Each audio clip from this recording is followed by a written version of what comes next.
السلام علیکم فرینڈس۔ تو آج کی اس ویڈیو میں ہم قرآن کوئز کا لیکچر لے رہے ہیں۔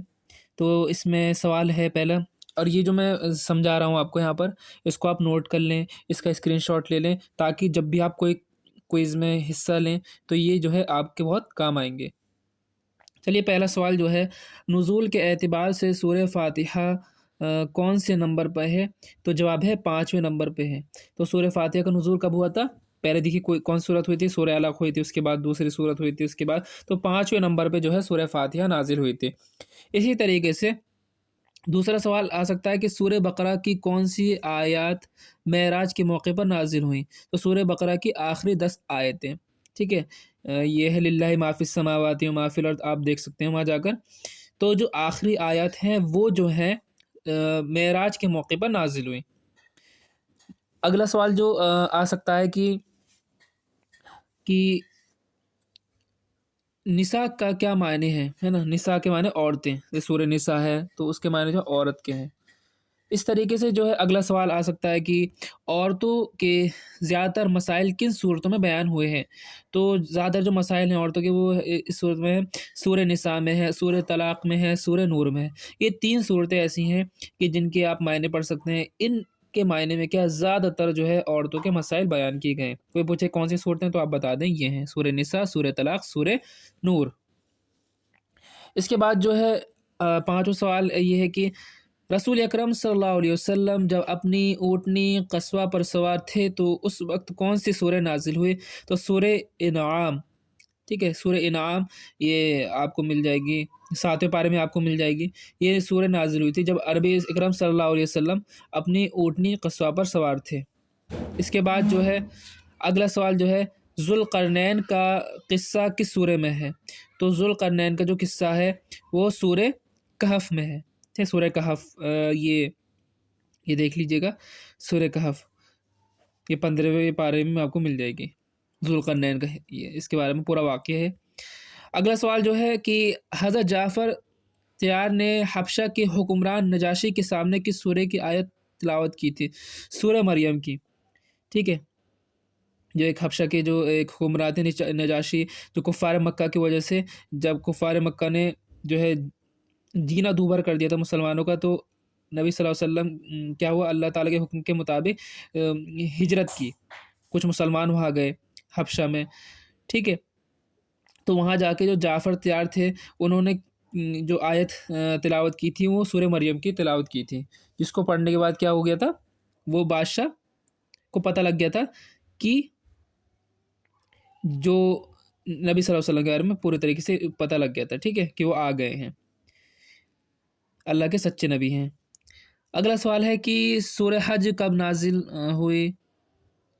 غزوہ بنی مستلق میں، ٹھیک ہے، تو اس میں نازل ہوئے۔ اگلا جو سوال آ سکتا ہے، مومن کی صفات کس سورہ کے آغاز میں بیان ہوئی ہے؟ سورہ مومنون میں۔ تو یہ ایک سورہ مومنون ہے، آپ دیکھ سکتے ہیں قرآن پاک میں۔ تو اس میں جو ہے مومن کی صفات، مومن کے بارے میں کس طریقے کی سب پوری ڈیٹیل آپ کو مل جائے گی۔ اسی طریقے سے اگلا سوال جو ہے کہ سورہ نور کے علاوہ پردے کے احکام کس سورہ میں ہے؟ سورہ نور کے علاوہ کون کون سورہ میں رہتا ہے؟ سورہ نساء میں، سورہ طلاق میں، سورہ نور۔ سورہ نور کے علاوہ کس سورہ میں پردے کے احکام ہیں؟ تو اس کا جو ہے تو سورہ احزاب میں، سورہ احزاب جو 21 بارے میں ہے سورہ، اس میں جو ہے پردے کے بارے میں احکام دیے گئے ہیں۔ اسی طریقے سے کون سے نبی کو مچھلی نے اپنے پیٹ میں نگل لیا تھا؟ تو حضرت یونس علیہ السلام۔ اگلا سوال ہے، سورہ حجرات کے مطابق اللہ کے نزدیک سب سے پسندیدہ کون ہے جو زیادہ متقی ہے؟ سورہ حجرات میں ہے، تو اس میں اللہ تعالیٰ کے نزدیک سب سے پسندیدہ کون شخص ہے؟ جو زیادہ متقی ہے، پرہیزگار ہے۔ اسی طریقے سے سوال نمبر 13 ہے، قرآن مجید میں قارون کا ذکر کس سورہ میں ہے؟ تو سورہ قصص میں ہے، ٹھیک ہے۔ اسی طریقے سے قرآن مجید کی کتنی صورتیں ایسی ہیں جن کے نام میں کوئی نقطہ نہیں ہے؟ تو 11 صورتیں ہیں، یعنی سورہ ہود، سورہ رعد، سورہ طٰہٰ، سورہ روم، سورہ صاد، سورہ محمد، سورہ طور، سورہ ملک، سورہ دہر، سورہ اعلیٰ، سورہ عصر۔ یہ 11 صورتیں ہیں جن کے نام میں جو ہے نقطہ نہیں ہے۔ یہ سوال آ سکتا ہے، ٹھیک ہے۔ اب اس کے بعد جو ہے کہ قرآن پاک کی کس سورہ کے نام سب سے زیادہ ہیں؟ سورہ فاتحہ کے تقریباً 7 نام ہیں۔ سورہ فاتحہ کتنے نام ہیں قرآن پاک میں؟ 7 نام ہیں۔ قرآن مجید میں وادی غیر ذی زر، جس وادی میں کھیتی باڑی نہیں ہوتی، کس کو کہا گیا ہے؟ مکہ مکرمہ۔ یعنی یہ وہ وادیاں جہاں پہ کھیتی باڑی نہیں ہوتی، تو اس وادی کا ذکر ہے قرآن پاک میں، یہ دیکھ سکتے ہیں آپ۔ اگلا سوال ہے قرآن مجید کی کس سورہ میں حضرت سلیمان علیہ السلام اور ملک بلقیس کا ذکر ہے؟ تو سورہ نمل میں ہے، ٹھیک ہے، سورہ نمل میں جو ہے سلیمان علیہ السلام اور ملکہ کا ذکر ہے، ٹھیک ہے، ملکہ کا۔ اگلا سوال ہے واقع معراج کس سورہ میں ہے؟ سورہ بنی اسرائیل اور سورہ نجم میں، ٹھیک ہے، واقع معراج دیکھ لے سکتے ہیں، والنجم اذا ہوا، یہ دیکھ سکتے ہیں۔ قرآن مجید کے نزول کا مکی اور مدنی دور کتنا ہے؟ تو مکی دور 12 سال 5 ماہ 13 دن، مدنی دور 9 سال 9 ماہ 9 دن، یعنی وہ جتنی بھی صورتیں تھیں جو مکہ میں نازل ہوئی وہ مکی کہلائیں گی، جو مدینے میں نازل ہوئی مدنی کہلائیں گی۔ تو کب تک وہ نازل ہوئی؟ 12 سال 5 ماہ 13 دن۔ مدنی کی کتنی تھی؟ مدنی دور کتنا تھا؟ 9 سال 9 ماہ 9 دن، ٹھیک ہے۔ اس کے بعد جو ہے کہ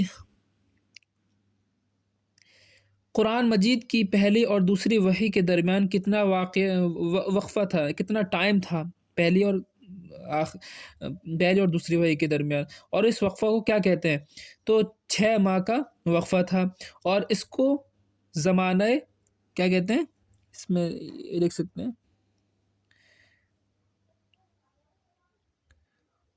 یہ دیکھ لیجئے گا، تھوڑا فتوت ہے کیا ہے کہتے ہیں۔ اب اس کے بعد جو ہے قرآن پاک میں آیت وعدہ وعید کتنے ہیں؟ تو اس کو میں اگلی ویڈیو میں بتاؤں گا۔ بس یہ جتنے میں نے بتایا آپ اس کا جو ہے اسکرین شاٹ لے لیں، اس کو پڑھیں، ٹھیک ہے، کہیں پر اگر سمجھ میں نہیں آیا تو اس کو سرچ کر کے دیکھ لیں، ٹھیک ہے۔